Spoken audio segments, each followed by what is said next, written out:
وقال الذين لا يرجون لقاءنا لولا أنزل علينا الملائكة أو نرى ربنا لقد استكبروا في أنفسهم وعتوا عتوا كبيرا يوم يرون الملائكة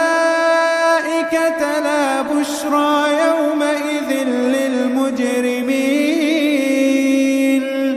ويقولون حجرا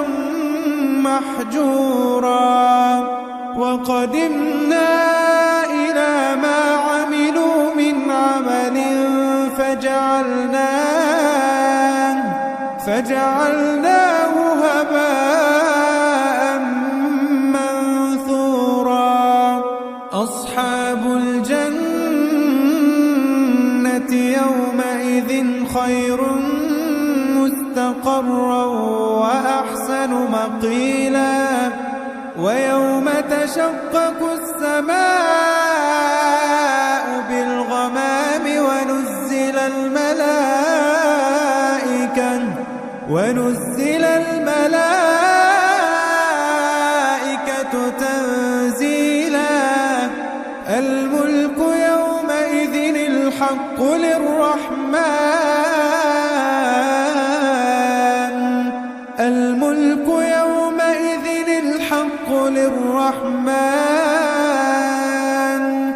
الملك يومئذ الحق للرحمن وكان يوما على الكافرين عسيرا ويوم يعض الظالم على يديه يقول يا ليتني اتخذت مع الرسول سبيلا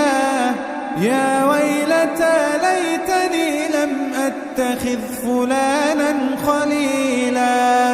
لقد أضلني عن الذكر بعد إذ جاءني وكان الشيطان للإنسان خذولا وقال الرسول يا رب إن قوم اتخذوا هذا القرآن مهجورا وقال الرسول يا رب إن قوم اتخذوا هذا القرآن مهجورا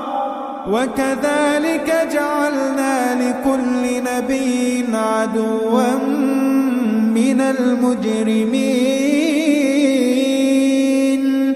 وكفى بربك هاديا ونصيرا وقال الذين كفروا لولا نزل عليه القرآن جملة واحدة كذلك لنثبت به فؤادك ورتلناه